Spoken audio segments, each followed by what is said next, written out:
Hello, good morning, everybody. Welcome to Sunrise Daily this Friday.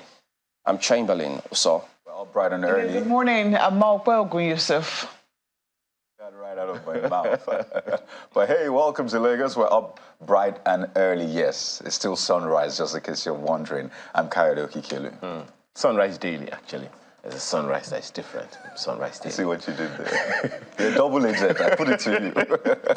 My name is Ayo Makinde. Welcome. And, talking about double agent, it would seem like now your debit card is going to be a double agent of sorts. I mean, I saw that story. Lots of things happening in the digital space, by the way. It's where a lot of people operate, whether they like it or not, from the old to the young. But, with the blockchain policy, the minister saying that Nigeria has since enrolled over 100 million people, on the whole NIMC platform. Yeah. Remember that we used to be around just tens of millions up until May 2023, when we have over 100 million Nigerians. That's another conversation for another day, because certainly we're talking about population census and all of that. Can that also serve as, proper census, as it were? If we have over 100 million people, why don't we just push it extra and try to cover everybody? But that aside, the big one now is this announcement that the federal government has approved NIN and debit card merger. Okay, so NIN is a national identification number. Of course, your ATM card or your debit card is that one you use in the ATM. So the thinking or the thought, according to the minister, that's Isa Pantame, is that banks can actually not just issue you a debit card, it can also serve as your national identification number or your NIN card, as it were. And I know there will be a lot of back and forth on this. The ease, first of all, because we know how tricky it is, when you want to, get your NIN.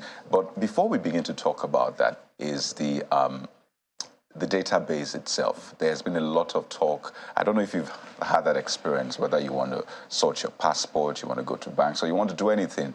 They'll tell you they're having issues connecting to the NIMC server, trying to pull out your details. Yeah. So does that change where it is domiciled? I doubt it. So does that resolve all of those issues? Because believe me, if that thing is not sorted, you can stay on the queue for hours.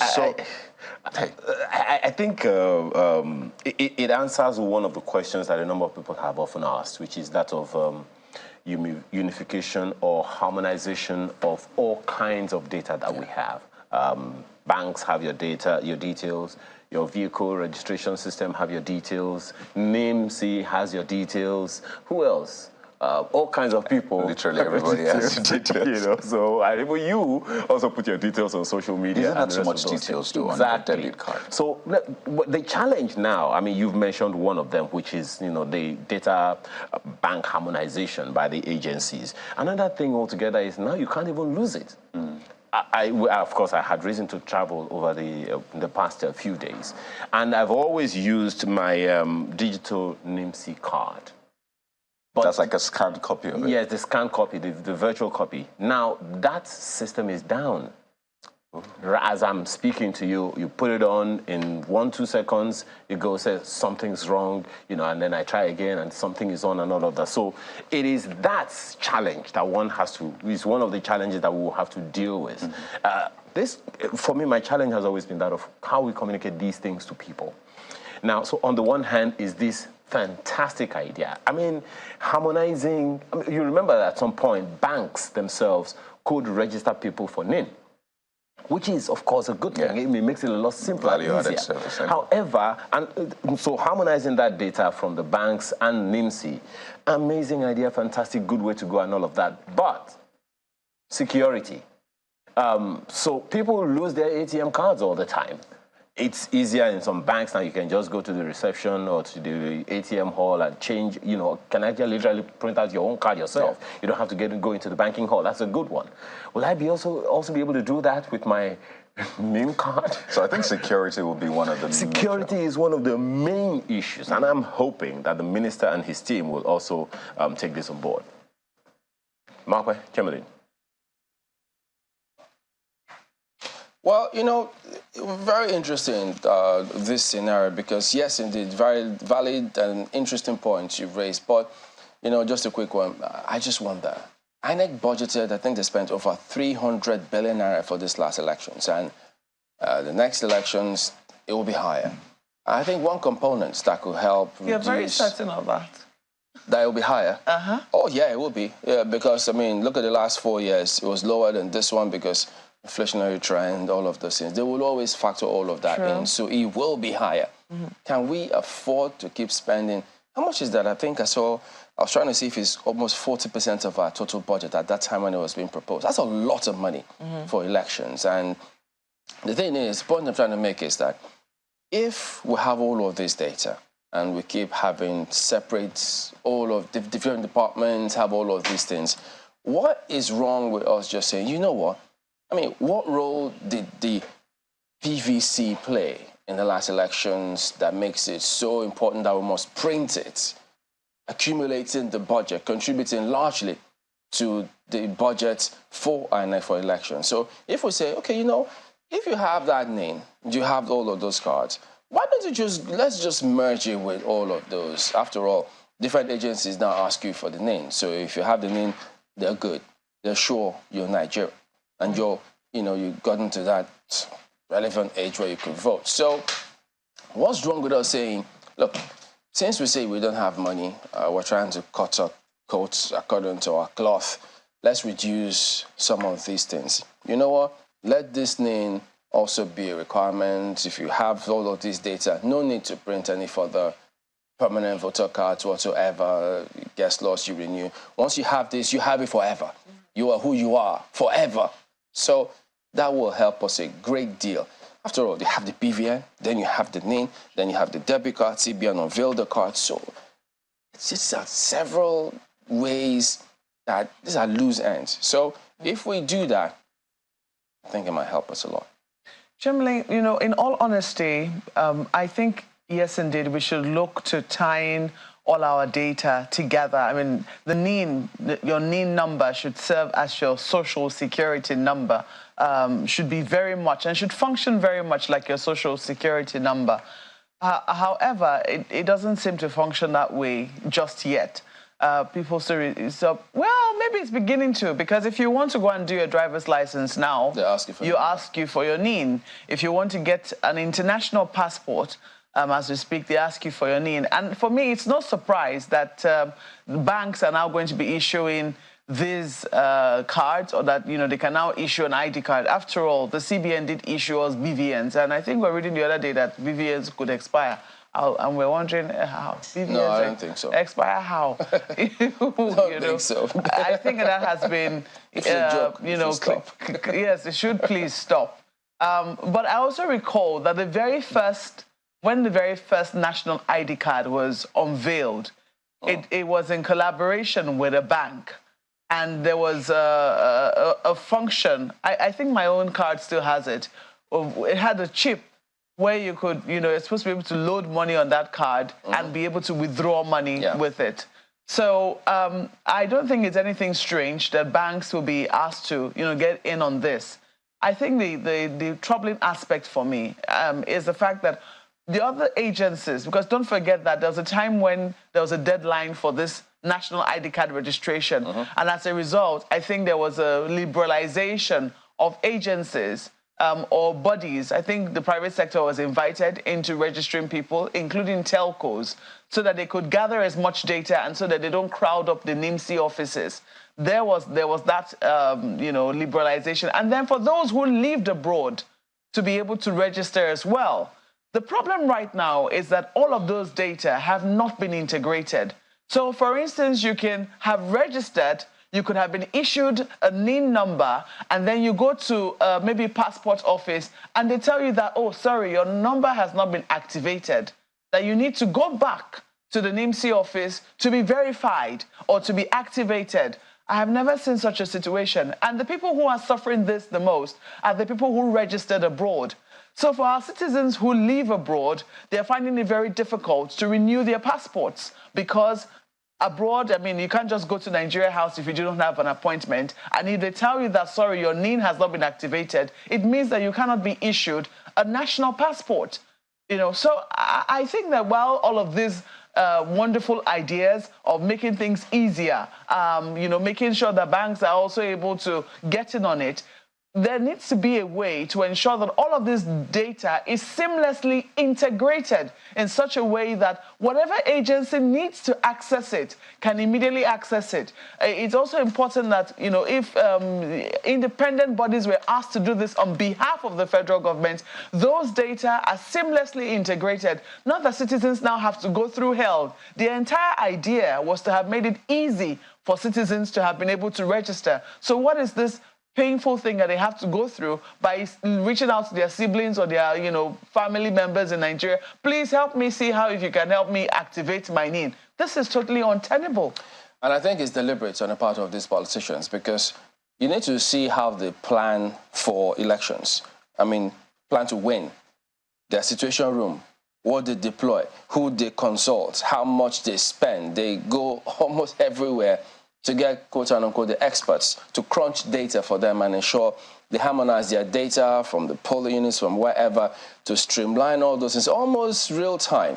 Now, I'm not talking about the ANEC one, for the politicians themselves. So these things can be done. So I think we should have a proper look, proper consideration, and not put Nigerians through these harrowing experiences. Okay, let's jump right in and take a look at some of the dailies here. We'll start with Daily Trust, and expectedly, it's the scenario that played out yesterday, counting down now. Today will be the last weekday before the inauguration, so this one took place yesterday. I have run a good race, finished my course. Buhari, was it quoting scriptures now? I was going to say, why have I heard that before? Yeah, so there you go.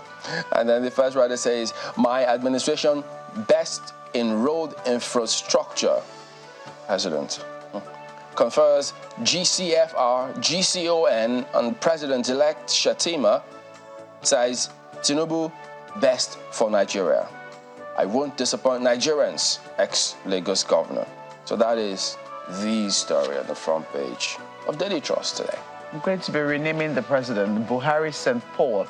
Well, take a look at this now on the front page of Leadership Friday.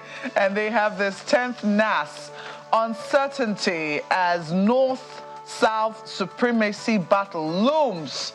So that is the lead story on the front page of Leadership Friday.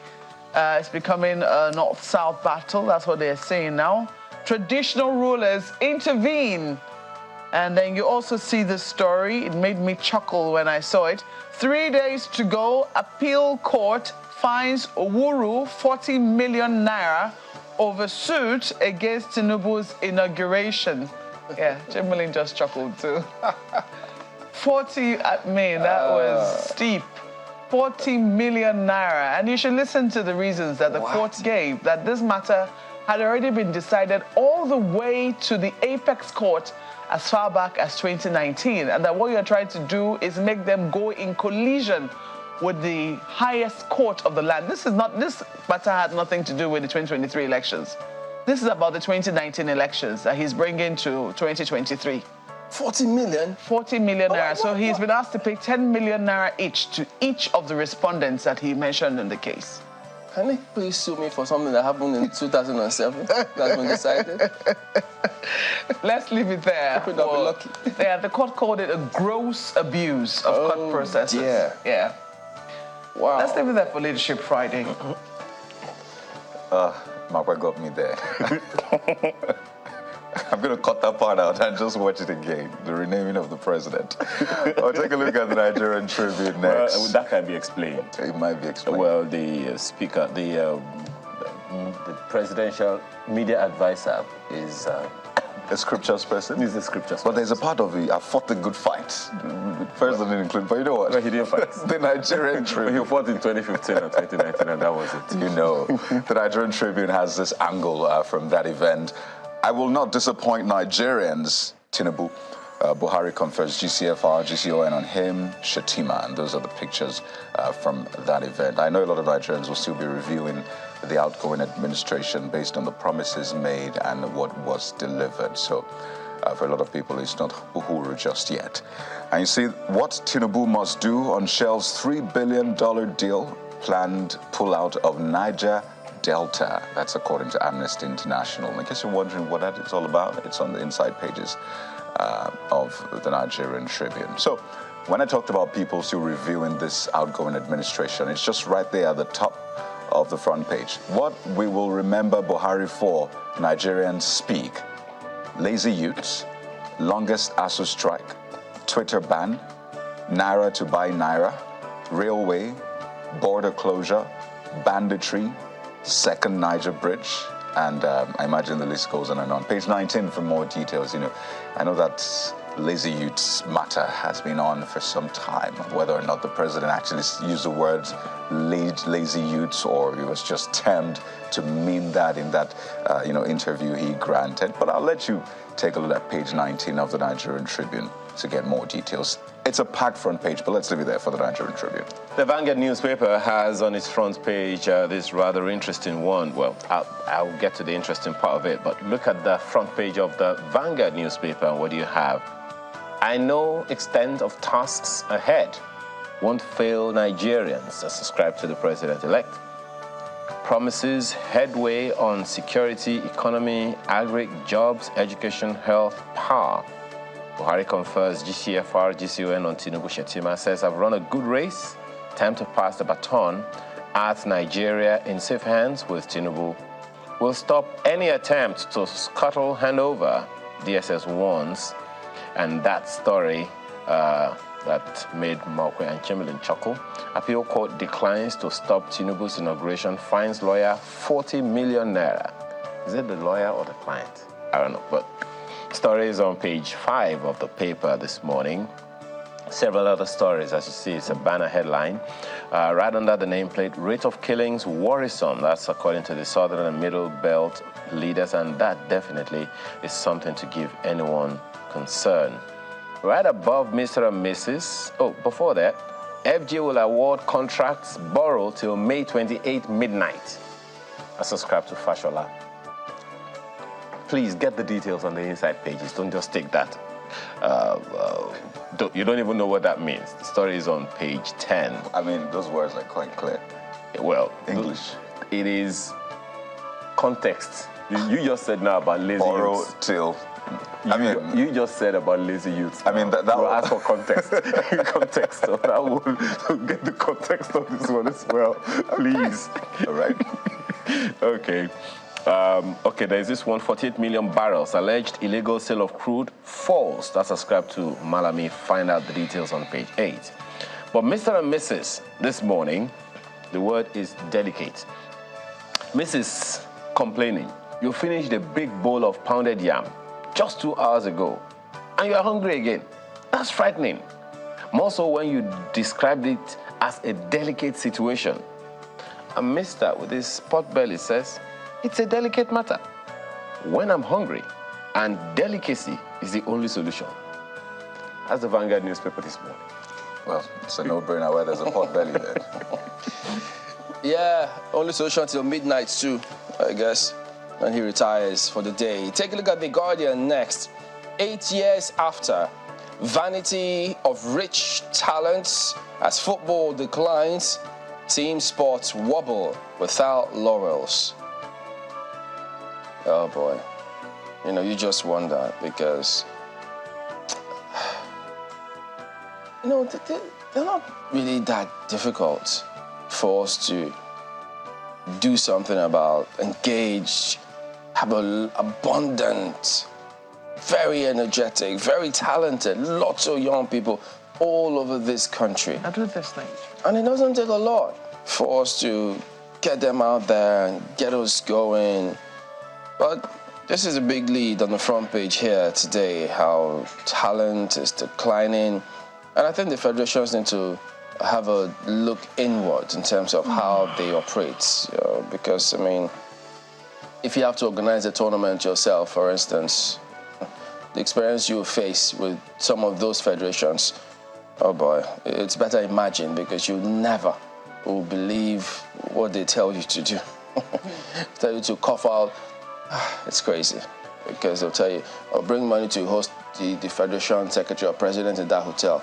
You have to ferry him from here. You have to pay this. Unreasonable demands they make of certain things from certain people. So we know these things because we've experienced them.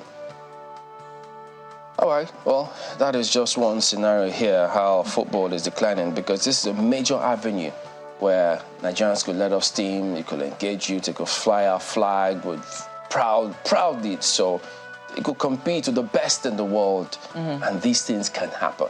It doesn't take a lot, we can tell you that one. But that's what we'll go through today. I sincerely hope that you do not let that stop you from hosting the next edition of Chamberlain Squash. Still be looking forward to it. Well, there's so many things in the pipeline. Yeah. Not the regular pipeline. Not that pipeline. Lest we break it. If you go there, you won't see it there. Because I know better now. I've been going through certain things. I better start practicing squash. Oh, boy. Well. But today is an interesting day because look at this at the bottom strip here. You almost miss it if you don't look properly. Operators kick as FG takes delivery of Nigeria airplanes against court order. The minister said it was today, that it will fly today. And I forgot, I didn't have time to ask Mr. Show yesterday, what Kaide was asking. Is it going to be the plane to take the president? I'm not sure. I think Air Force, is that Nigeria Air Force One? Might be there to do that. My lips, they're sealed. I said nothing. Oh dear, but we'll see. We're trying to get a hold and find out what really is going on here at this point in time, but nothing as of yet. But yes, this is what lots of people are looking forward to. So that's The Guardian today. This Nigeria has this. May 29, DSS alleges plot to disrupt handover. Warns against fake news as Tinubu bags highest national honor, promises not to disappoint Nigerians. Okay, so that story is right there on the front page. Buhari, National Assembly should be independent to decide its leadership. Reject APC zoning. Groups tell lawmakers elect. Oh. Yeah, Okay. So that's a statement from a group, okay? That's not the president saying it. Oh, yeah. Reject APC zoning. Group tells lawmakers elect. Warns against rubber stamp NAS. So that's also there. You have a number, because, yesterday we also saw the valedictory sessions of many state house of, not state house of assembly. The state cabinets. Yeah, and you see that Fubara will surpass my success record in office, says Wike. So that's from Port Harcourt. I imagine that came from the valedictory cabinet meeting they had. And you also see that ex-presidential candidate, that story is also there. Ex-presidential candidate fined 40 million naira for seeking to stop Tinubu's inauguration. Can't believe it. Yeah. Doesn't BA see these things? Which lawyer will go do? Which lawyer took the matter to court, right? I think it was maybe just wanted to be famous, make his name, make his money. After all, we'll say, make his money. Okay. Is it free? It can't be free. The lawyer will. Oh, the lawyer, you mean? He will be heavily paid. Oh yeah, sure. Maybe the man too had a lot of money to spend. Exactly, and just know how to spend it. Yeah. Federal government urges NDIC to address issues of high non-performing loans in banks. That's also there on the front page of this Nigeria. Well, let's leave it there. I do not say what is going on my mind concerning that man who has a lot of money to spend and doesn't know how to spend it. Leave it there for this Nigeria.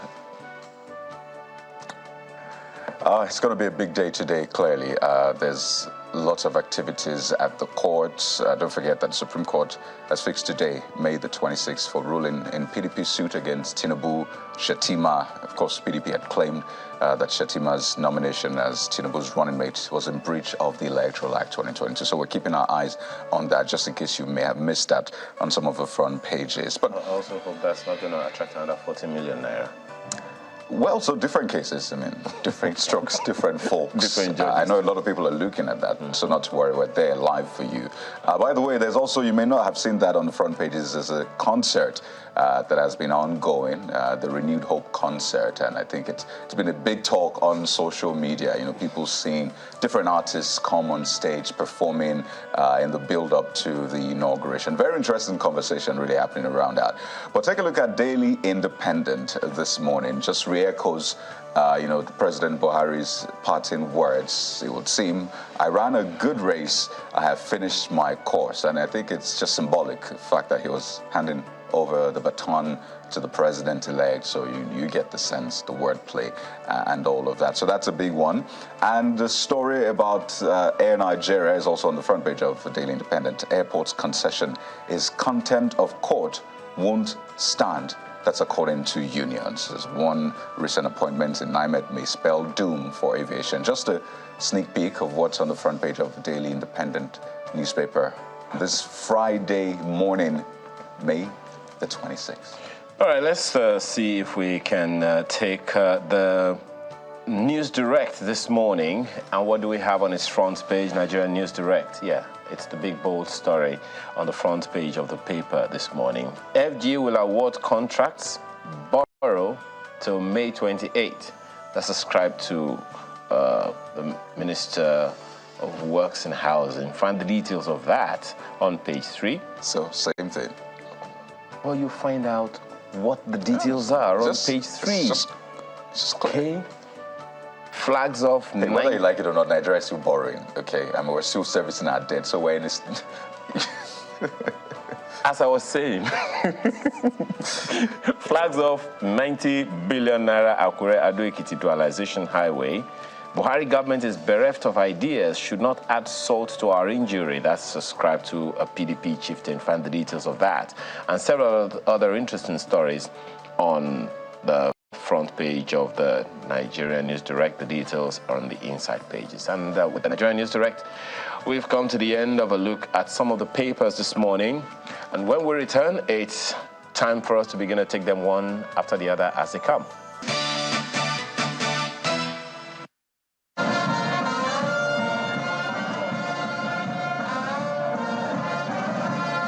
A fundamental phase of the presidential transition program, the investiture of national honors, begins as President Muhammadu Buhari, flanked by the president-elect and their spouses, join the vice president-elect, state governors, members of cabinet, and the diplomatic corps, among other dignitaries at the State House.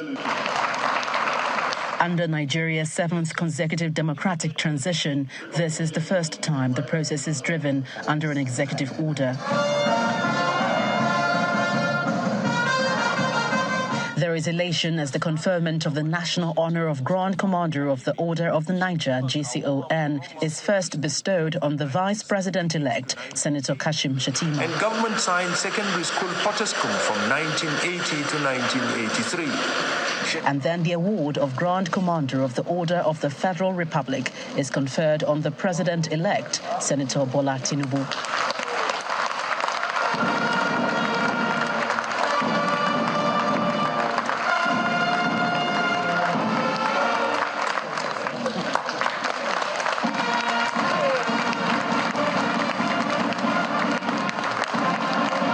The chairman of the Transition Committee proceeds with the second component of the two-part ceremony, which is the formal handover of the transition documents. We indicated it and we stated what are the quick wins, what can be deferred for the future. So this is a comprehensive document you are receiving this afternoon. It's a combination of the effort of the President Muhammadu Buhari administration aligned with your vision for Nigeria. The president-elect, who will become Nigeria's 16th president to be awarded the GCFR, is not oblivious of the task ahead. Whether you go to the route or Nigeria or anywhere, you expect knocks on your doors. We are determined in all sectors. We must make headway. As you've charted the course, the people deserve no less. You said so. I shall not disappoint you. President Buhari undoubtedly feels a sense of satisfaction as he underscores expectations. The challenges facing our nation are significant, and it is the duty of the President and the Vice President to address them with courage, wisdom, and compassion. It has been an honor and a privilege to serve this great nation, and I am confident that Nigeria is in capable hands as we embark on this new chapter. I have run a good race. I have finished my course. It is now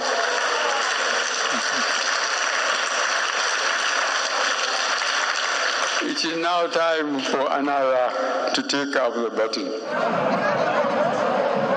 Now, the president, having handed over the 3 critical documents, have also passed on the information that the ministries, departments, and agencies will also pass theirs on for a smooth takeover. The president is explicit about his conviction that Nigeria will certainly attain new heights under the Tinubu-led administration.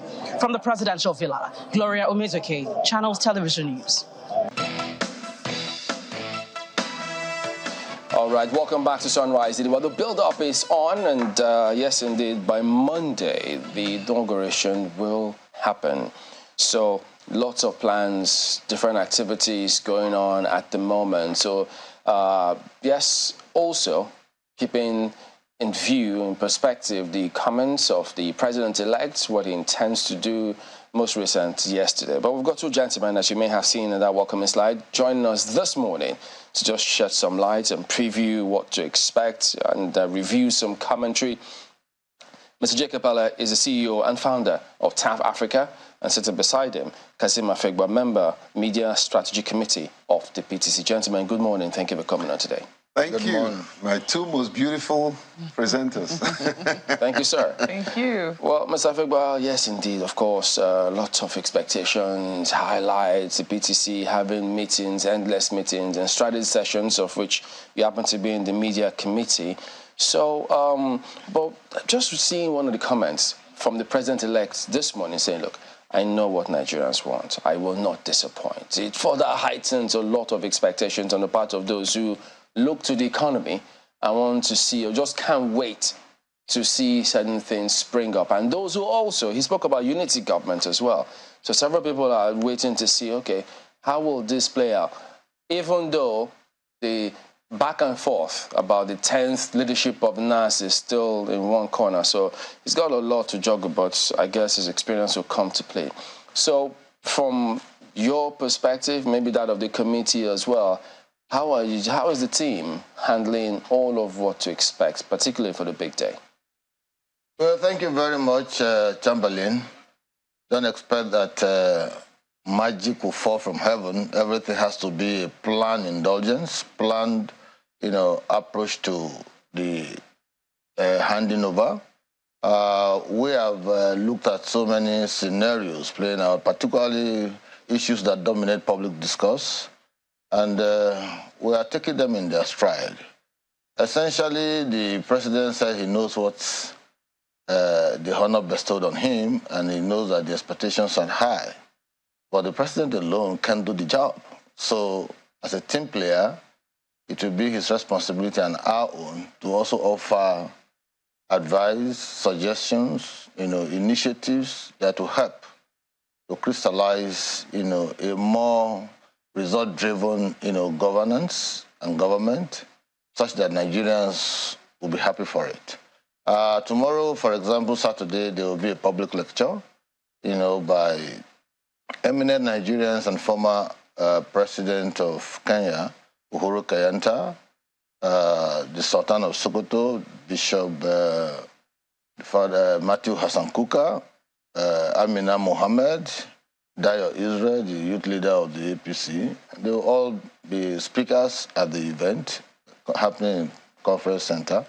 And the topic that they'll be looking at varies from deepening democracy for development, looking at the security issue, the economy you mentioned just now, youth participation, and religious tolerance and inclusiveness and all of that. And it's a deliberate plan to commence the process leading to the inauguration from a dialogue point of view, so that we can begin to interrogate some of these issues.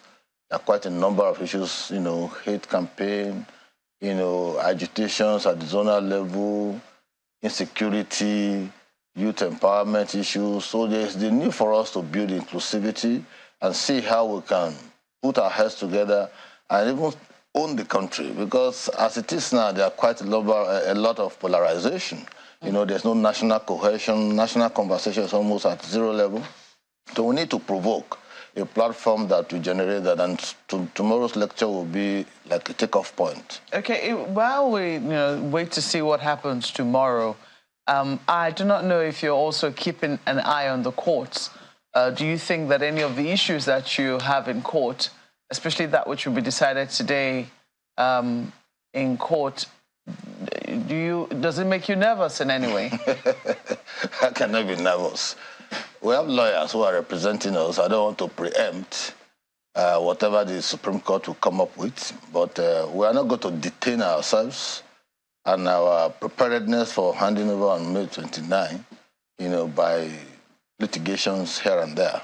It's peculiar with, after elections in Nigeria, people will naturally look for opportunities where they can grab some relevance. But for us, we are looking at the bigger picture of how to, prepare the grounds for proper takeoff of a new administration. Mr. Pele, I did say there are lots of expectations from Nigerians. What do you expect, for instance? Well, for the president-elect, the first thing first, I think, will be to fix the security situation. There's so much insecurity in the country, apprehension, fear of the unknown. Him and his team needs to fix issues around security. It's not going to happen in a day, but let's have a plan, a proactive plan, not a reactive security measures like we see amongst the security operatives. They wait until something happens and they start trying to provide solution. I think the second thing will be the economy. I take security first because where there is no peace, there's no investment, and nothing will thrive. So find a solution, at least the beginning of fixing the very fledgling economy that we have. And I think the third would be to continue to push for the unity of this country. I've always said that we only have one country. And this one country is bigger than every one of them. And whatever that will keep us together is worth pursuing. It's also important to also put some of his boys in check, because when people keep making inflammatory rhetorics, it does not unite us. It will further divide us. Let's make sure that everybody is on the table to discuss the future of this country. And of course, inclusiveness. And my brother here mentioned inclusiveness twice in his opening statement. I have not seen that light of inclusiveness from a distance position, because I'm not there in their camp. But I would like to ask, do they have any person with disability in the transition committee? Do they have, you're talking about conference. Is there any person with disability that will speak in that conference? Who will represent us? Over 30 million Nigerians. We are a critical number and a critical strategic stakeholder in governance. I think, Mr. President, you will do this country a disservice if you don't have at least one person with disability in your cabinet as a minister, not SA. So I think if truly and really we want to make sure that the country moves forward, these things has to be addressed, and addressed holistically. and address from day one, what is the plan? What's the security plan? What's your economic plan? What is your plan to further unite the country? What is your inclusive governance agenda? And who would drive this agenda? It's very, very important. And Chamberlain, I'd like to say one more thing. I understand that the president-elect is planning to announce his cabinet from day one. I will give him kudos if that happens, because that will show a leader who is prepared to hit the ground running. And he has everything. He has what it takes to do that. It's just the will and the commitment. So since you're on the media committee, perhaps you might get answers to all of these things. I can provide all answers, but I can make, I can give you an informed perspective to some of his worries. But I can assure him that there's nothing to worry about. Okay. You are part and parcel of the power process. You have made... No. Listen, you are a Nigerian. You are a voter. During the coalition, you were there, you spoke in the interest of the country, and you spoke for the unity of the country. Those are, very laudable interventions you made during the coalition period. And just to talk about inclusion, you see, government is, a work in progress. And so I know that Asiwaju Bola Ahmed Tinubu takes issues of persons with disability very seriously. The Presidential Transition Committee was essentially put together by the outgoing government. Only very few persons were accommodated from the other side. 2 initially, then later 12 persons. So if persons with a disability was not, part of those who were nominated, it couldn't have been an oversight. It could be because of the limited space they were given in terms of bringing persons into it. But in terms of government, I share your sentiments completely that persons with disabilities should be given very frontal role, the status of a minister. But I hope you won't complain if they give Minister of State, like Kayamo is complaining. No, not at all. But let me also say that it's not just persons with disability. I want to see women in that cabinet. I want to see the youth in that cabinet. You can be assured of that. In fact, that's why even in the lecture we are given, tomorrow a youth is going to speak to those issues, and so women are also going to speak. Amina Mohammed is going to speak to a lot of issues. So we need to take into account all the segments of the population, because if you don't get the youth involved, they will feel alienated. You don't get the women involved. In fact, when it comes to campaign, women are much more committed, devoted to campaigns than even the men. When it comes to even voting, they stay under the sun and all of that.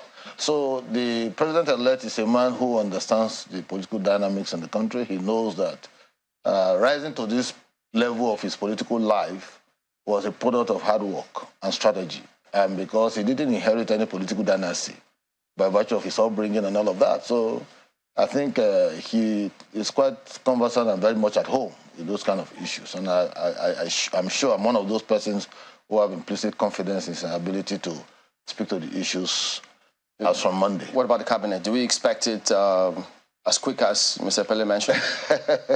Well, I'm not in his mind, but the thinking around us is that from May 29 at least, there will be some announcements. I'm looking at the issue of social cohesion. I know you've spoken about inclusiveness. Mr. Afebwa mentioned it in passing about the fact that national conversations now are quite are almost absent. How big an issue do you think that should be for the incoming government? How big a priority should that be for them? It's as big as the problems that we have around this unity. It's an issue that must not be swept under the carpet. We're very polarized. We're divided. And when what led to that is not dealt with, is treated as elephant in the room, we will never get to a point where we experience true unity and nationalism. And so I would expect the president-elect to put it on the table and discuss. And he has shown some very good strategic move in trying to bring even those who are opposed to him together. I think it's something that needs to be done. How? Number one, the traditional institution is very important because no matter how some of these individuals that are against you, they're always loyal to their traditional rulers. Get them on board. Speak to them to speak to those involved, you know.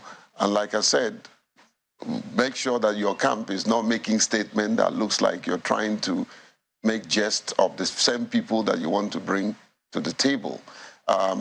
Address the issues of ethnicity, which is fast dividing this country. It has to be on the table. And of course, continue to engage. I think his camp needs to know the power of the media and give you people the safe space to ask the right questions and get the right answers. So effective communication is very important, you know.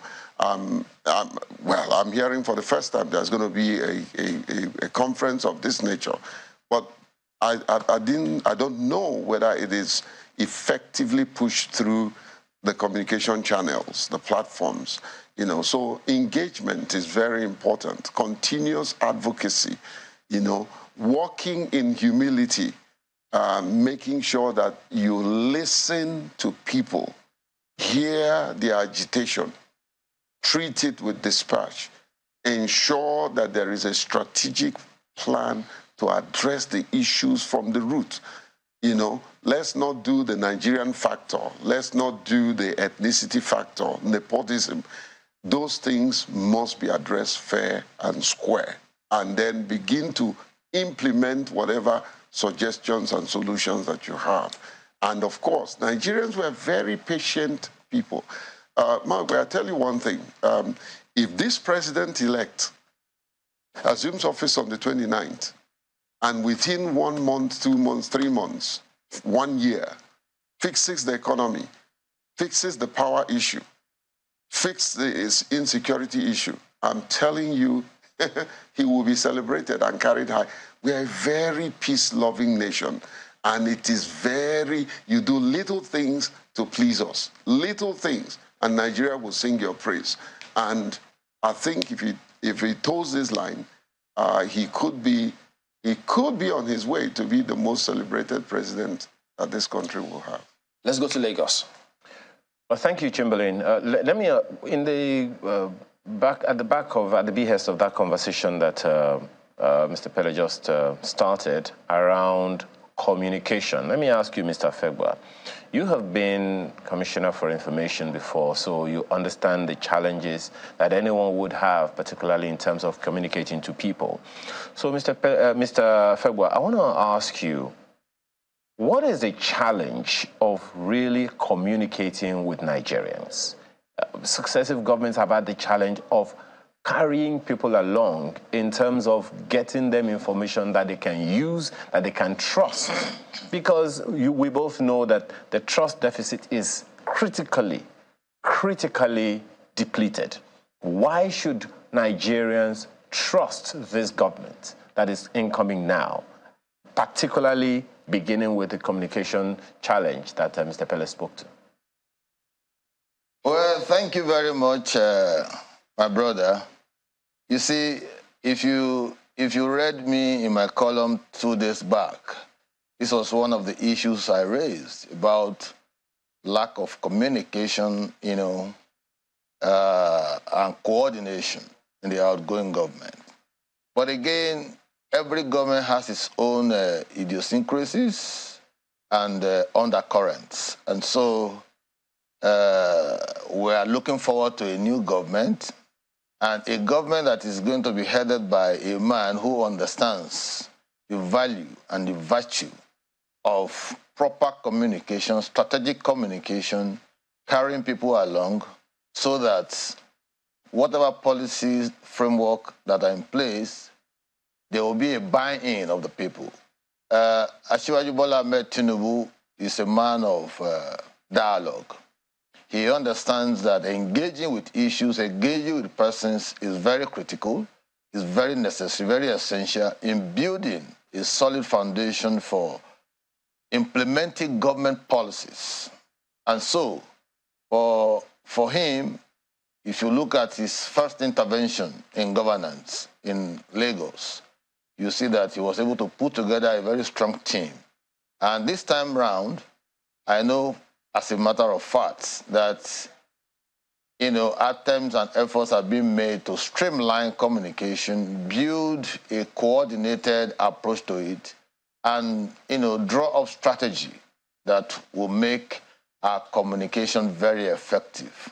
And the language of communication, just like he said, and I want to endorse his position, will be that of appealing to the sensibilities of Nigerians, will be that of moral persuasion, using, superior argument to win minds. If you look at even the manifesto of Asiwaju, it talks about winning minds. Anything you are doing, whether in the security sector, whether in the unemployment sector, whether in the education, you need to win minds so that they have a buy-in to your policies and programs. And so I can assure you that you are going to be witnessing a different approach, where the government will not be combative, the government will be proactive. They will set agenda based on the renewed agenda, the manifesto of the candidate, of the president-elect, and also integrate the Nigerian people into the framework of his governance structure. Well, he will be getting two things right. Yeah. First, the governance structure, which is by way of appointment and putting up a very strong, formidable team. Secondly, is the political structure. You need to get these two things right if you must make progress. And Asiwaju is somebody who is conversant with all of these to provoke and promote constructive dialogue, pardon me for collective bargaining and all of that. Pardon me for butting in, but Nigerians aren't hearing such talk for the first time. And even though Mr. Pele says we're very patient people, I'm not very sure of that, because many people want all problems resolved yesterday. I'm coming to this next question that I'd like to ask you. One of the challenges that successive governments have had, particularly this outgoing, is that of collaboration of ministries, departments, agencies, and corporations. A number of examples. At some point, the Minister of Finance was at variance with the governor of the CBN over one issue or the other. Case in point, I think it was the Naira redesign and all of that. Another case in point, the Ministry of Communication and Digital Economy was at variance with the Ministry of Finance for one reason or the other. All of this come under the challenge that the president raised quite a number of times, the current president, outgoing president raised quite a number of times, which is that of collaboration, particularly of the security agencies. He held meetings with security agencies more than twice, asking them to collaborate. Ministries, departments, and agencies, including corporations, total 1,484 as of 2019, according to Mr. The DG of the Budget Office. What kind of government are we going to have this time around? A collaborative one or the same of the same? Because without that, the president-elect or president cannot go everywhere. He has to use these ministries, departments, and agencies. Without collaboration, there is going to be a problem, and it's going to be the same of the same. Well, thank you. You see, even during the campaigns, I raised this particular point you just mentioned, and I said that you cannot, two persons who are presiding over two different administrations cannot behave the same way when they are confronted with, an issue. And so you don't expect a Bola Ahmed Tinubu presidency to wear the same cloak or cassock of a Buhari presidency. Essentially, in terms of even their background, in terms of even where they are coming from, they are two different persons. So I can assure you that the Bola Ahmed Tinubu administration will create a deliberate and conscious synergy amongst all government agencies, security agencies, and all of that, to deepen democracy and development, or deepen democracy for development. You see, you can't achieve much if persons are building selves within a system and holding on to their own, positions without necessarily opening up the space for others to have a buy-in. There has to be deliberate and conscious. I use those two words, advisedly, that there has to be a deliberate and conscious process of ensuring that there's collaboration. And thus far, with the preparations for the transition, I can assure you that Asiwaju Bola Ahmed Tinubu has made this a cardinal issue. He has spoken to persons who are representing him in all of that, that there has to be collaboration. Even within the media and those who spoke for him during the campaigns, there are robust engagements every now and then. There are meetings. Where we are unable to do physical meetings, we do Zoom virtual meetings and all of that, to look at issues from different perspectives, then come up with a position so that there will be, a buy-in of all the segments with a view to promoting and ensuring and sustaining government-owned policy framework. So I don't have any doubt in my mind that Asiwaju Bola Ahmed Tinubu, while he will be hitting the ground running, he's going to be conscious of all of these issues you have raised. Well, clearly, uneasy lies the head that wears the crown. And I want to take this to Mr. Pele. This conversation has centered largely on the need for the incoming administration, to bring people together, have a dialogue. We heard that there was a meeting between the president-elect and the presidential candidate of the NNPP. And earlier on, when you were talking, it got me thinking, what exactly divides us as a nation? Is it as a result of the recent election we just concluded? Naturally, a lot of people voted for different candidates, and they still seem to be pitching their tents with that candidate. So this administration is coming in amidst all of the, the misgivings that a lot of people had as a result of that election, cases still at the court. But another thing is the agitations by, different nationalities, if you would say. The Southeast, for example, and I think it was just yesterday that the governor of Anambra State again put out a passionate appeal to the president to release Nnamdi Kanu. Some say that that's a major sore point that sort of casts that shadow of division on Nigeria. And I wonder if you were to maybe set an agenda for the incoming administration, even the outgoing one, regarding that particular point or that issue, what would be your recommendation, Mr. Pele? Well, Kerry, I'll come to national, what divides us, but let me speak around the governance and over bloated ministries that we have. I think this incoming administration must shrink these ministries. I think many of them are running at cross purposes. We need a smaller government that is efficient, effective, and will give us an excellent result, and that will lead us to a productive MDAs. And so, for me, if I would recommend, I think the incoming administration needs to look at some of the ministries. Do we really need them? In the past 8 years, what is it that they have been able to do? What is the legality of some of the ministries? Because there are some of them that don't have any legal basis to even exist, So there's a need to thoroughly interrogate the productivity and the people that runs this ministry.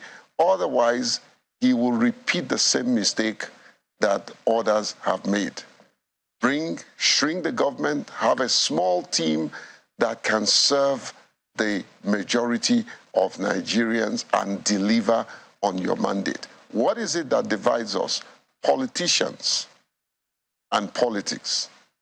Politicians take advantage of innocent people and go into them and use the wrong means of communication to confuse them and create and divide within themselves, bringing ethnicity and weaponizing it, And then, of course, the level of nepotism, it has to be my own person and my own family and everybody that have supported me. The more we do that, the more we will be divided. In summary, injustice is a divider. When you don't serve the people that puts you in position, the trickle effect is that it will create dispersion and will further divide us. Like I said, and I repeat, it is very easy to please Nigerians if you do the needful, if you do those little things, you know. So the issue of Nnamdi Kanu and all that, the incoming administration should address the issues and bring him and his people to the table and have a discussion, have a dialogue. What is it that you want? You know, I am a Rivers man. I don't believe that the issue of Biafra is something that can be achieved. That will further divide us. But what is it that have been their agitation? Can it be addressed? Will you give a timeline when certain things can be done to appease them? Not only those who are agitating for Biafra, there are other people agitating for one thing or the other. Right. Address those issues and provide a lasting solution that you know that you will do. And I'd like to close with this, to say that, listen, if any leader that wants to succeed must learn the act of promising less, performing more. And I think that has been the issue around ineffective communication. When a leader comes up and makes very bold promises and then underperforms, it creates ineffective communication. And communication is not just verbal. So the body language also. Then over-deliver. I know a lot of people have that challenge.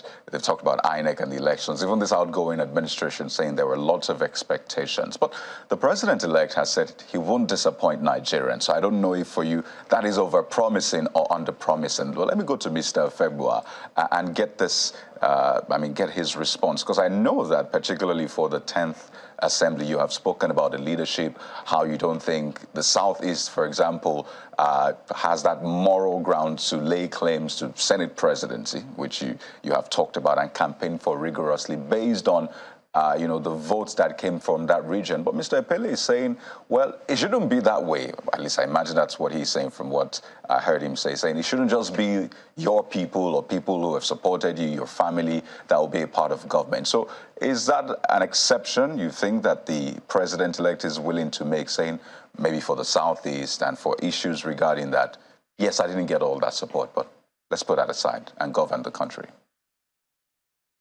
Let me quickly react to the issue of streamlining or shrink government in terms of stature, or eliminating some ministries or agencies and parastatals. If they are captured under the law, as I know, particularly the Constitution, it will be difficult for you to change them or eliminate them without carrying out a constitutional amendment.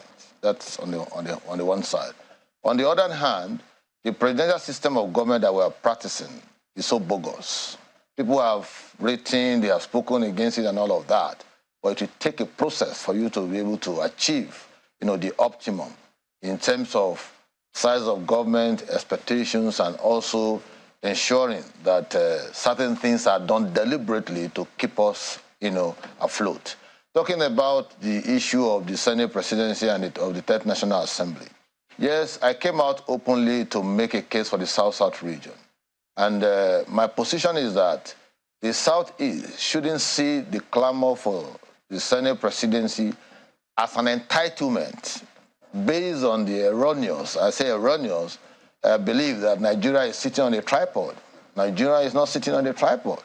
In a union with almost over 450 ethnic multiplicities, sub-national government and all of that, every part of the union, no matter how minute, is very important, is very key. When there are agitations from little places, small places, subnational government and all of that, it is the responsibility of the political system to ensure that things are done to accommodate them in the sense of inclusion. And when people discuss the Senate presidency, my position is that The Southeast has enjoyed that position on 5 different occasions within a space of 8 years, and the Deputy Senate presidency for 12 years, all Southeast. 20 years in the life of a 24 years in democracy, that is a good progress. In this context, I cannot see how you reward failure. See, you are talking about political power. If you don't get political power, you can't be talking about power sharing. So power acquisition process is one. Power sharing is another. But in power sharing, you must take into cognizance and account those who were there to assist in the process of acquiring that power. It does not mean that when you put them in positions that they are going to be self-serving. No. They are also going to work for the overall interest of the country. But the point of takeoff will be their own positions. Maybe our Senate president is not going to be making laws on South-South alone. He's going to be making laws for the good government of the entire country. But the authority will be resided in him as somebody who is presiding over other 108 senators. So my position is that we should be removing some of these sentiments of thinking that, oh, the South has a sense of entitlement because we want to balance it. President in the Southwest, a vice president in the North, then the Senate president should come from the Southeast. No, I'm saying that there are other subnational governments in the entire country, everywhere, that should naturally be taken into account, into consideration when you are talking about power sharing. What do you think, Mr. Pele? It's unfortunate. For me, politics, like my brother said, you don't get power. Power is given, and is given by the people. However, if I am the president-elect, knowing fully well which I would not be though, knowing fully well what... Why not? You don't even intend to contest. No. I mean, you should know your position. I would rather be a kingmaker than the king. Okay. You know, but however, you know, if you ask me, the issue of Southeast and all that, and, you know, if you look at what is happening, feel the temper and the tempo of the nation and balance things out. You're talking about equity. Balance things out. I expect that APC should have zoned the Senate presidency to the Southeast, and then get maybe North Central for the Speaker. And both of them must be Christians to balance out the Muslim president and the vice president. That's what I would have done if I had the opportunity, knowing fully well the kind of heat we're getting from the Southeast. But that's a matter of politicians, and is you know, I don't also believe, you will say, well, I'm not a politician. I don't believe in zoning. Zoning is completely anti-democracy. Put people out there, let them contest, whoever wins. Isn't that a contradiction? On the one hand, you want it balanced out. On the other hand, you don't believe in zoning. No. It's not to say candidates should go... what I'm trying to say, Mark, and it's a very good point you made, is let people go out there and contest, you know, and whoever wins, all for good. The way and manner this issue of zoning at the 10th National Assembly, it's making the president-elect looks like someone who wants a rubber stamp legislature. That's just the truth, you know. So for me, that would be the way to go. But however, he and those who are at the National Assembly, they have the knife, they have the carrot. They decide what happens for millions of Nigerians, you know. But we are all watching as members of the civil society. Whoever goes there must be held accountable.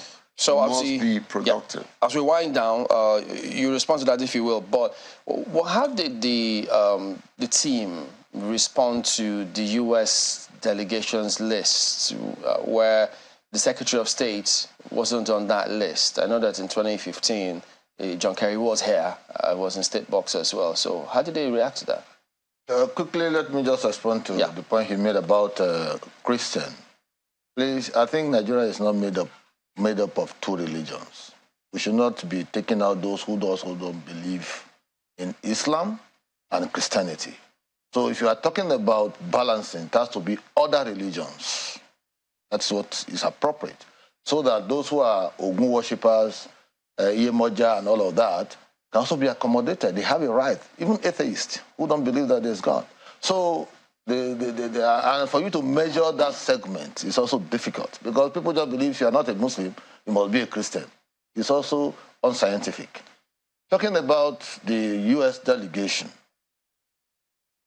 as far as we are concerned, it's a welcome development because the bastion of democracy, and they have seen that irrespective of all the protestations and all of that, issues are in court, and they have to be seen to show support for the present position of democratic outcome, which is that there's a president-elect that will be statutorily sworn in on Monday, the 29th of this. And they are coming with a 9-man delegation. For me, that is reassuring that in the light of all of this, despite all the global and international conspiracies and propaganda, about this election, I still believe, talking in terms of experience at election, that this last election was the best ever conducted in this country. Well, because I didn't expect you to say no. I said based on experience. He has not experienced political this. He said he doesn't want to be a politician. No, but so I've been in the electoral space. Okay, if you have been in the electoral space, we are participants. We are involved. It's the first time that I'm seeing 7 governors losing senatorial elections. It has never happened in the history of this country. And when you have people who are Okada riders or they're winning Senate and House of Rep, it's cheering news. For me, if the process was not right, these segments or these categories of persons can't get it at that level. So we must begin to reassure ourselves, build hope in the system, and that's why I like the slogan of the president-elect, renewing hope, because hope is what keeps the people, going. Once you get to the level of hopelessness, you cannot market government. All right, we'll have to anchor at that point. Kasim Afegwa, member, Media Strategy Committee of the PTC, the Presidential Transition Committee. And Mr. Jacob Pella is CEO and founder of TAF Africa. Gentlemen, thank you for coming on this morning. Please get involved in politics and stop criticizing politicians. No. We all have our tough. We're back in a moment, everybody. Please stay with us.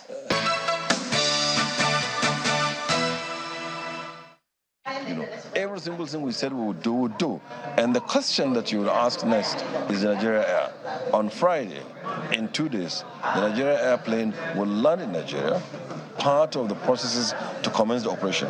We will, on that day, unveil this aircraft with delivery and everything in Nigeria's colors, belong to Nigeria Air, and we will proceed to go and do the retrofit and bring back those airplanes. So we have achieved 100% of the roadmap. The only one item that is missing on my table is the Aerotropolis. Even that, the groundwork has been done. All the airports now, the 4 of them, are free zones. They are free zones to allow you to come in there and take advantage of what a free zone is. And that, of course, will enhance and boost the Aerotropolis, which is the airport city. Abuja is sitting now on 12,000 hectares of land, courtesy of Mr. President. And that is where you would see this huge Aerotropolis. And finally, the Lagos, the FAN building, where is housing the Lagos office of FAN, which we wanted to demolish, is to give way for Aerotropolis Airport City, where you'll see shopping malls, offices, hotels, and the rest of it, and car parks. That will happen. That I didn't do. I won't be achieved during my time, but it's there on the plan. All right, so there you have it. That's the Minister of Aviation talking about Nigeria Air, which he said was going to be in the country today. Some reports that there may be 2 of those aircraft in the country today, flying in from Ethiopia, but we tried to get across to him to shed a lot more light. Still working on that because it's not here as of yet.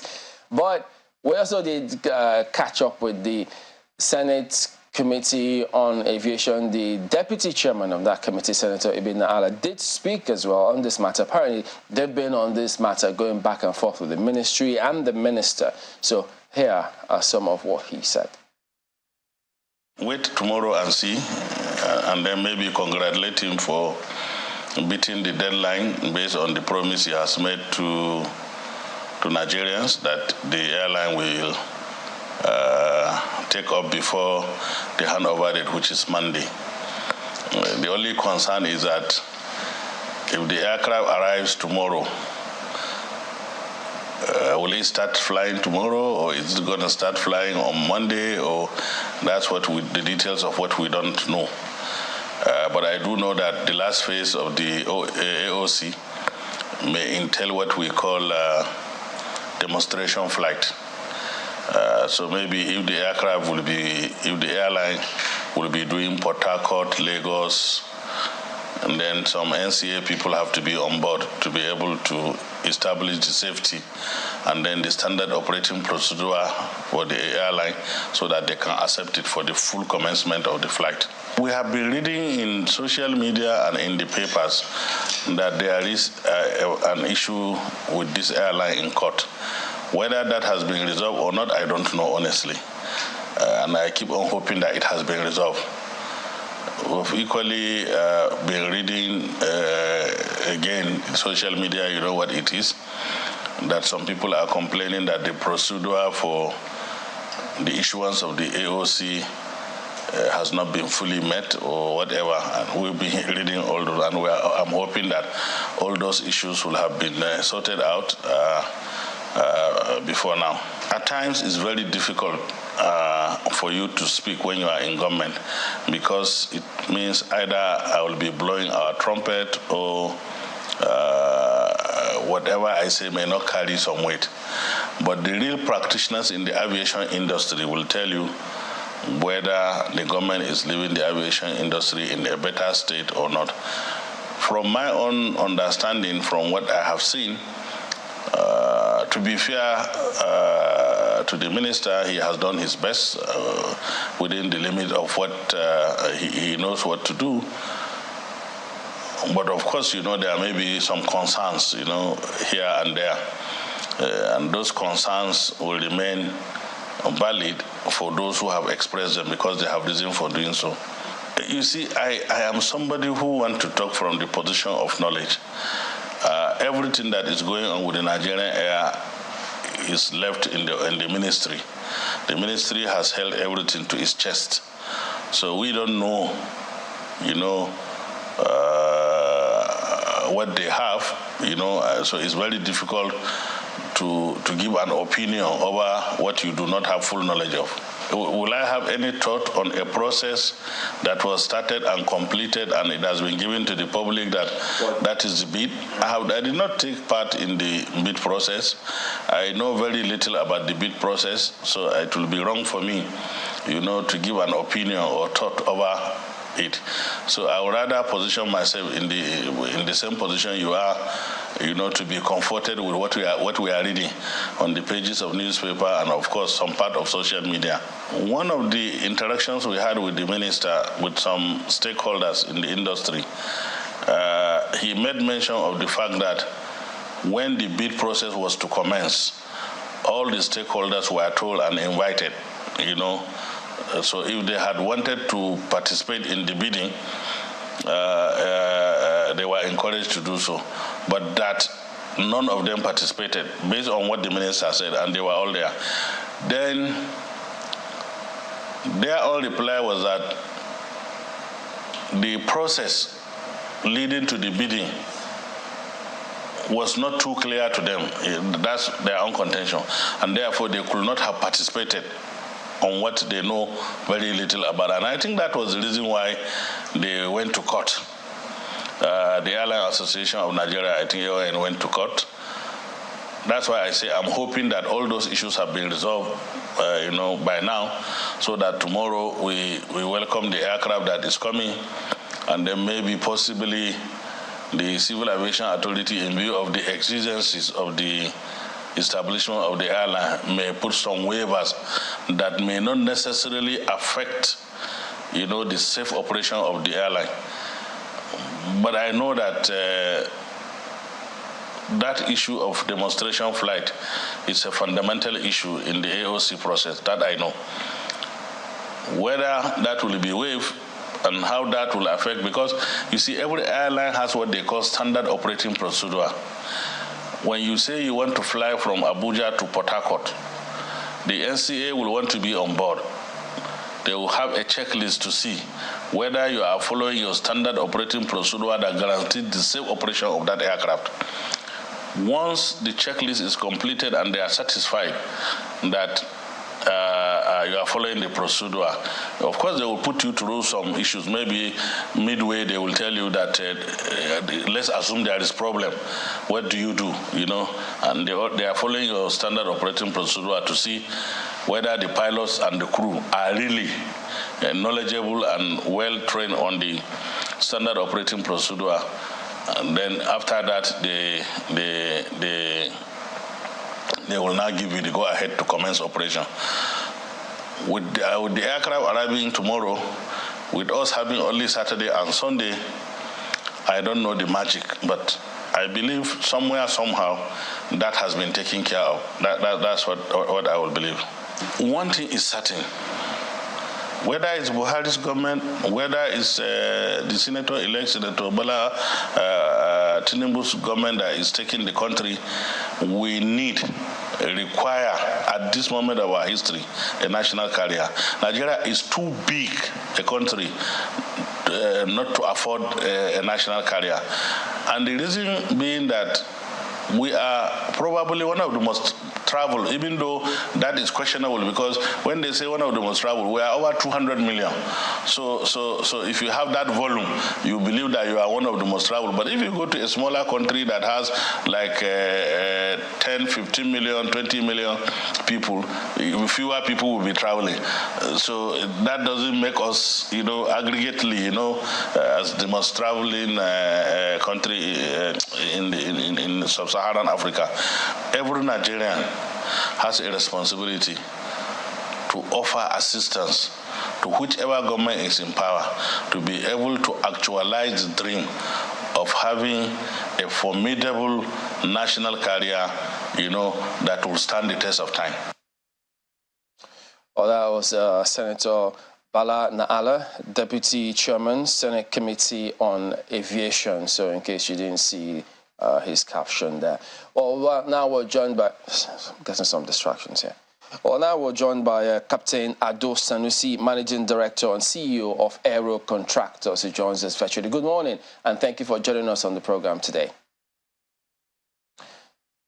Okay, so have a listen to Senator and then the Minister. Well, you are in the sector, a major player in that particular sector. So many are wondering, those on the outside, what really is going on with this Nigeria Air, stakeholders' perspective, so many unanswered questions. So the Minister says about those one or two of those aircraft will be in the country today, and there are questions about the SOP. So what, from your perspective, do you think is going on here? Well, it's one thing to bring the airplanes to the country, and it's another thing to start the airline, getting all the necessary approvals from the Nigerian Civil Aviation Authority. As Senator Naala said, there is a very important and vital component of getting an AOC, which is the demonstration flights. Of course, there are waivers that the Director General of the Nigerian Civil Aviation Authority has the powers to give. But the demonstration flight is critical to safety operations, and I do not think he will give that clearance or that waiver. So it is practically impossible for the airline to take off in the next 2 days. It is not possible because they have to do the demonstration flight. The 5 phases must be completed. International community is looking at us to see whether we are actually following what the International Civil Aviation Organization, ICAO, has stipulated in their recommended practices and laid down procedures for carriage of passengers, commercial carriage of passengers internationally. So I don't think, and knowing the Director General who has worked in ICAO before, will not flout those rules. So it's one thing to bring the airplanes and it's another thing to start commercial operations. So could you tell us then, I mean, pardon me, what is it that we're missing here? Because, I mean, he's someone who is in that sector and professional, and then all of you in this sector too, do you know what to expect and what is expected of the SOP? So Nigerians are just wondering, what is it that is happening that we don't seem to understand? Because if those airlines are coming in, they don't fulfill the 5 phases, then nothing can happen. So, and then it's coming at this particular point in time. So it just appears so many loose ends here. How could this be going on like this? I totally agree with you. There are so many loose ends, and I totally agree with Nigerians that are concerned about why the outgoing administration had 8 years to actualize the dream of many Nigerians. First, we have to understand one thing. Do we need a national carrier? Any patriotic Nigerian will say, yes, we need a very formidable national carrier. Do we need a fast train from Lagos to Maiduguri? Any patriotic Nigerian will say, yes, we do need that.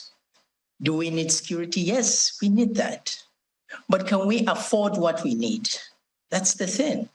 If we want a formidable national carrier, and we have to also define what a national carrier is. That means the government must have a stake in it. The government must really have a share in it. Or do we need a flag carrier? A flag carrier, the government does not need to have a stake in it, a share in it, but they can look at the operators and see those that have the capacity and designate them as flag carriers and support them internationally, locally, to ensure that they grow. So what do we need as a nation? If we have the resources, then of course we will look at the national carrier. But again, I've been in this industry for decades. Since 2016 and 17, the federal government of Nigeria had stake in the aviation industry in 3 airlines through AMCON. Arik Air was taken over by AMCON, by extension, the federal government, so they have a stake in that. Aero Contractors was taken over by AMCON, by extension, the federal government of Nigeria, so they have majority shares in it. Another airline was created called NG Eagle, which was solely owned by AMCON, by extension, the federal government of Nigeria. So why would we also, the federal government of Nigeria, go again and create another airline, making the 4th, and have 5% stake in it? I think even the Ethiopians that are investing in this 5% would think what kind of people we are. We have 3 airlines that the federal government, by AMCON, and by extension, the federal government, have stakes in them. But we went again to create another airline that the federal government had 5% in it. We have done that. So of course, the stakeholders are a bit wary of all this, and that is why you can see the agitation and the court cases and everything. But coming back, it is important to understand that a national carrier, if we have the resources, yes, we will need it. If we don't have the resources, then we should look at what we have. The 3 airlines that is on, or now the 2 that the federal government of Nigeria has a stake in it, can it be used to kickstart the national carrier? And use, because most of them are, the question we receive, the answers that they say they can't use the 2 airlines to kickstart the national carrier is that these airlines are, they have a lot of debts in them. But the majority of the secured creditors is government. So why don't you do an equity swap? So loan equity swap and create an airline. And these airlines, the two airlines, are owned by Nigerians. They're not owned by outsiders. So we can call them and have a discussion and see whether we can forge the way forward and create something from that. Is this why? Yeah. Is this why the airline operators of Nigeria have gone to court to stop the minister from bringing in these aircrafts?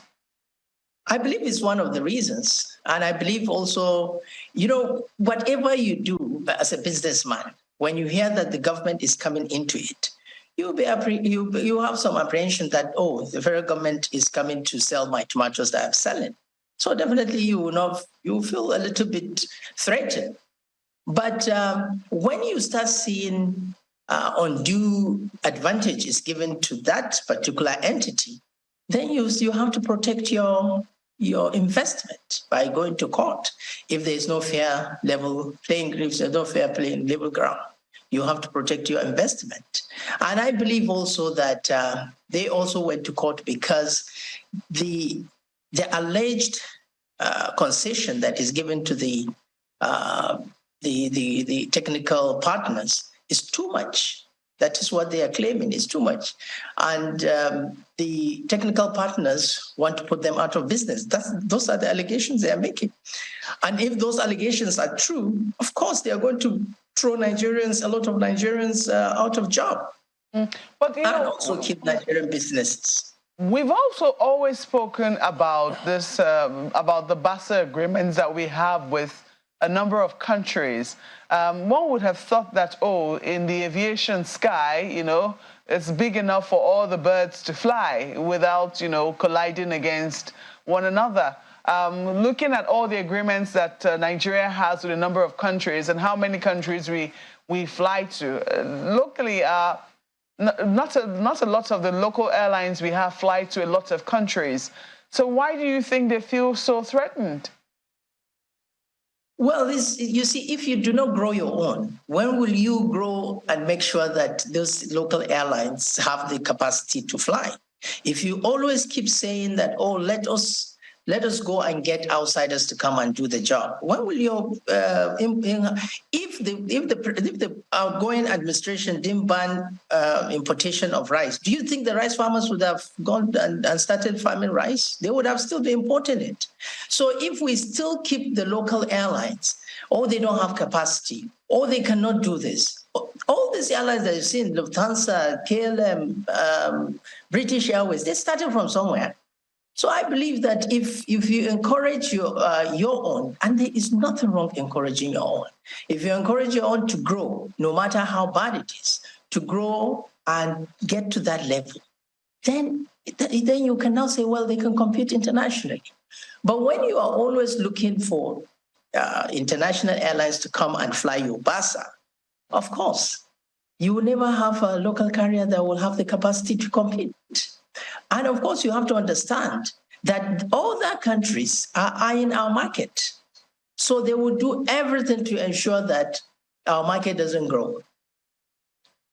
What would you say was the biggest growls of airline operators in the partnership that the federal government was trying to build with Ethiopian Air? I think their biggest grounds is that Ethiopian Airlines have been given a lot of concessions, and they have been given tax. They were going to be given tax waivers, and also they feel that they allege that the Ethiopian Airlines intend to do predatory pricing, which is very, very bad in the industry. Predatory pricing means they will come and crash the price down. It's good for the consumer in the beginning, but then it will put a lot of airlines out of business because they have the capacity. Most of the local airlines don't have that capacity. And when they crash the price down, then most of the airlines will go out of business. They'll bring their own aircraft. That is what they alleged. They will bring their own more aircraft, and then they will go back to the pricing that they want. And then, of course, the tenure of the concessions was too long. I think 15 for tax break, 15 years for tax breaks. That's what the AON is touting was in the agreement. I have not seen the agreement, and those are the things that I believe the outgoing administration should have done. They should have carried along the stakeholders to understand that this is good for the aviation industry. Yes, as Senator Balana Allah said, that there have been stakeholders meetings. Yes, there have been stakeholders meetings. I have attended a few of them where the consultant just gives us a PowerPoint presentation, but it's beyond PowerPoint presentation. For goodness sake, we're talking about the national carrier. Okay. I think they should have been a big, like selling the national carrier to the stakeholders to understand that it is very transparent. Well, Captain Sanusi, as we speak, we understand that, our team, they tell us Nigeria Air is on ground now.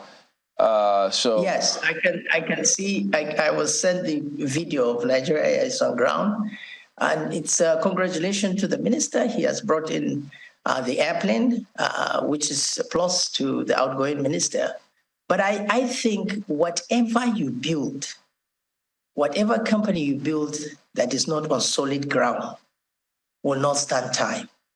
I pray that the incoming administration will solidify what was not solidified in the past, in the outgoing administration, to ensure that this Nigeria Air will not be like other companies that federal government try to start operating for national carrier.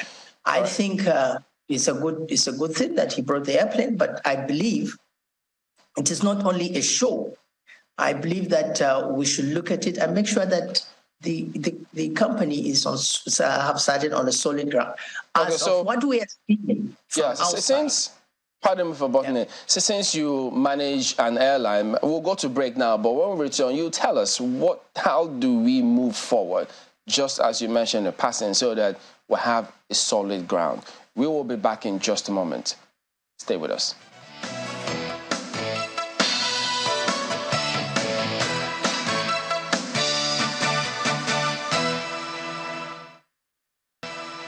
Well, it's arguably one of the biggest stories now. You may have seen images of that Nigeria Air bird, or plane, as we all call it. And we've been speaking with the Captain Ado Sanusi, who is a managing director and CEO, Aero Contractors, about the situation. Because for a lot of Nigerians, they see the Air Nigeria bird, images which, of course, we've been showing, and there's that that sense of excitement, the fact that you can see, yes, we've had very interesting pasts when it comes to, national carriers, but when they see Nigeria Air on an aircraft, that's that sense of, joy, patriotism, and all.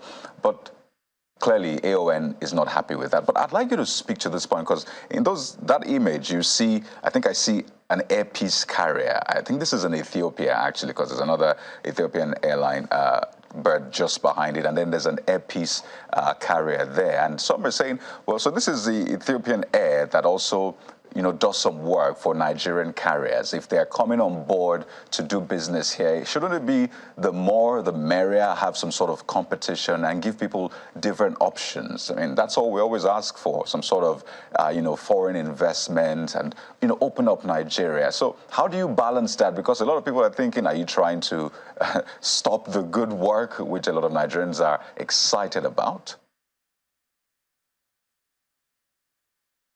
Well, I don't think people want to stop what the good work on. I don't think people are totally against, AON is totally, I'm not talking for AON though, but I don't think the industry is against having a national carrier or having Nigeria Air. No, not at all. As you said, the more the merrier. And the same operating conditions that we are faced with as somebody who is running an airline, Nigeria will also face those kind of conditions. What we are saying is that we must build a company on a solid ground so that it can be sustainable. What are the ingredients of a solid ground? The base must be transparent. People must trust the system. And if that is done, then it will be very interesting. Because, of course, if we have so many airlines operating in the country, we'll bring competition, and healthy competition usually brings a very strong industry. Industry that is monopoly, of course, doesn't have, that we can't get a healthy industry that has a monopoly. So it's good to have it. But again, we have to be cautious of whether it is built on a solid ground. And that is our problem. And that is my problem. What I see is that there are so many buts and ifs in the whole process. And I believe the incoming administration should look at this venture and ensure that Nigeria is not shortchanged. That's the most important. And also protect the local carriers from predatory pricing that was alleged Ethiopian Airlines, the technical partners of Nigeria Air, would do to kick out people out of business.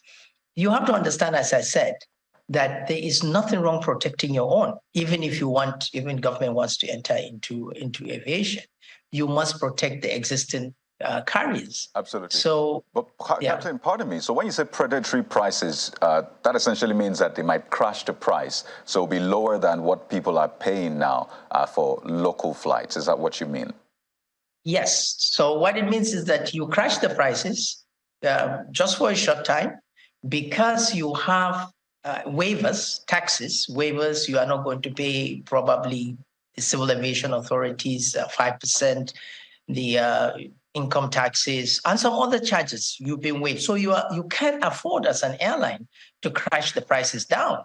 And of course, it's good for the passengers. So the passengers will come to you, and of course, the other carriers will have very few passengers and eventually run out of business. And that's what the passengers want anyway. They want to pay less. But I'd like you to just clarify what to expect, because expectations are high. So we've seen a plane branded Nigeria Air.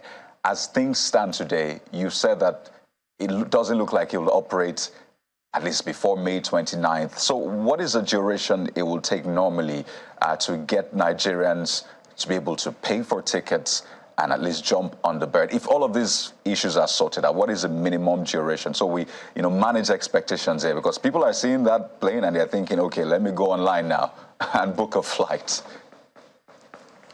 Okay, if everything is done professionally, they're supposed to do a 50-hour demonstration flight with the Nigerian Civil Aviation Authority's inspectors on board. They're supposed to do emergency evacuation drills with the aircrafts. And that is the last phase of the process. It's a 5-phase process. This process of 50 hours, if they are going to fly within Nigeria, if they intend to fly outside Nigeria, they have to go to almost all the stations they are going. This process can easily take 60 days. But if they are going to be given a waiver, now my argument with waivers is, if you have experience, if there is an experience before, you show that, yes, we have run an airline, or the people that are with us have run the airline in Nigeria, and the post holders are very, very conversant with the rules and regulations in the country, with the air laws and everything. The pilots are very conversant with the airports. Then you can now reduce the hours they're supposed to fly. Instead of the 50, you can give them 30, 25 hours to fly around empty before they start commercial flights. Even that, it will take at least 30 days to finish. And I believe all the airlines in this country, after the 2013, that they started these demo flights, after that must do the demo flights. ARIC started the demo flights, and they did the demo flights. They did 50 hours.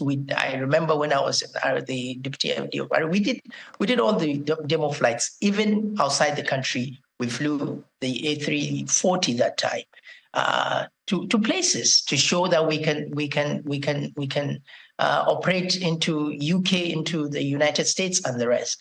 So if Nigeria Air is going to operate those places, then they must do the demo flights. Now, if their technical partners are experienced enough, then you can reduce their hours to 30 hours, but you cannot waive it completely. It is totally unprofessional. Well, there was something you said the other time, Captain, about AMCON. that the federal government overtly or covertly has 3 airlines that they've taken over due to one reason or the other through AMCON. Those who would argue that these institutions are still individuals on their own, individual institutions on their own.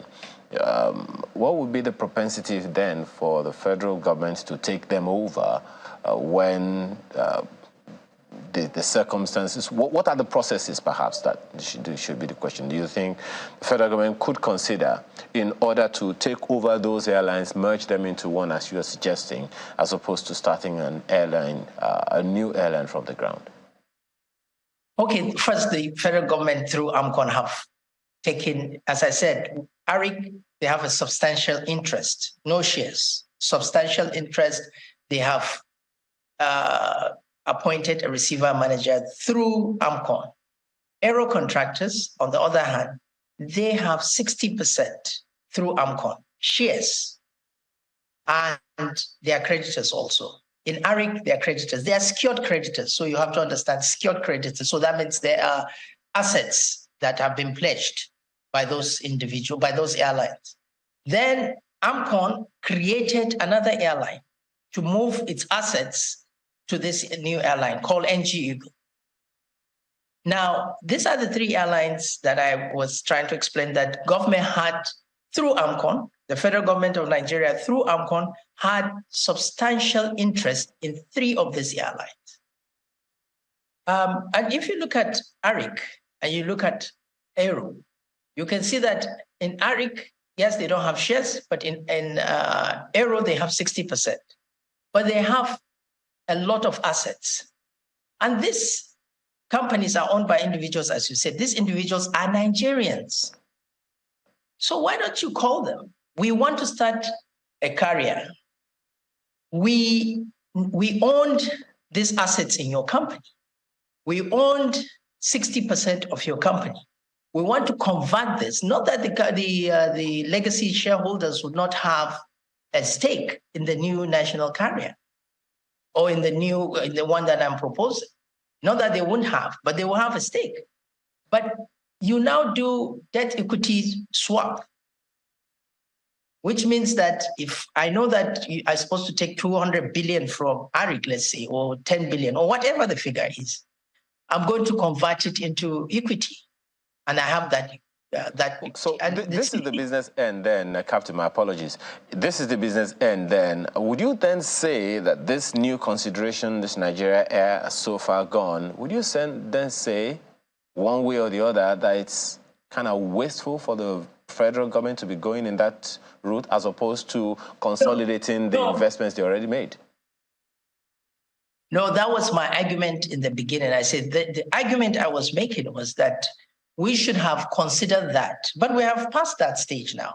We are in the stage of, and of course, an aircraft is already on ground, or 2 are already on ground. Nigeria Air has gone far. So my argument is that we should have done that. And I believe AON probably thought too we should have done that. And I still believe that we should have done that. There are 3 aircrafts that are still lying down, belonging to NG Eagle that time in 2020, between 2019 and, between 2018 all the way to 2022. And you can imagine the amount of money lost for those 3 aircraft sitting down because they could not, the Nigerian Civil Aviation Authority did not give NG Eagle the authority to fly, the certification to fly. We lost over 2 billion monthly because of that decision. And why was that decision? So that Nigeria Air probably can fly. And that's my argument in that direction. And I believe that Nigerians were so changed. I still believe that we should have given NG Eagle a chance to fly so that we could have probably merged the NG Eagle with the new national carrier. And the federal government would have gotten at least the assets that AMCON has in Aero, in ARIC, into this new NG Eagle, and of course, by extension to Nigeria Air. I still believe that that can be done. But You can imagine the kind of hardship flying public entered during the festive seasons when NG Eagle had 3 serviceable airplanes lying fallow. Those 3 airplanes could carry more than 450 passengers per trip. So you can imagine during the festive season when you see people stranded, no capacity for the airlines, while we have 3 airplanes lying down that in a day, they could, if they do 6 sectors, you can multiply 400 by 6. You can multiply the number of passengers that would have been at least assisted to go to their loved ones during the festive seasons. Well, Captain Ado Sanusi, Managing Director and CEO of Aero Contractors, we do thank you for your time this morning. Thank you very much for having me. All right, so we do have some messages that came through from Jiwa there. This one is from Henry. He says, objective assessment of performance of the Tinubu administration will form needs assessment document for Tinubu. There are smart indicators available for performance evaluation, and several organizations exist that can objectively do this. He should run away from armchair governance, lead from the front. He should lead from the front, basically. So by 30th of May, on the morning of 30th of May, Tinubu should do away with divisive politics and prioritize nation building. He should rise above pettiness and unproductive praise singing by those who will shout, crucify him later. Okay, we'll hear you, Harry. Well, Professor Inakina says incoming administration must stop the oil theft, cut the quest for further loans, hold subsidy payments, cut interest rates on borrowing to single digits to revamp the ailing economy, invest in solar and renewable energy, and diversify the economy, invest in human capital development, continue the electoral reforms to entrench credible elections in deepening our democracy. Well, it's very clear that the president-elect will not be coming to a tea party. Not at all. Take a look at this tweet from Law Office C3 saying the task before the incoming administration under Senator Tinubu is hydra-headed and very teeth-in. I pray and hope he continues to wield the requisite mental, physical abilities to tackle these challenges. There are many other comments from the Twitter handle, which you can also go and consume yourself. That's the much of Sunrise Daily we can take today. And tomorrow is Children's Day. Finally. Yes. Amaya Makinde, have a wonderful rest of your day. I don't know why you're excited, but hey, we're monitoring the Nigeria Air flight, which is taking off from Ethiopia. It's a big day also at the court, so stay with Channels Television. With all those breaking news, I'm Kayode Okikule. Thank you for watching. I'm Maokwe Ogun Yusuf. Do not let the child in you die just yet. Well, we will see you next time. I'm Chamberlain, so have a good one.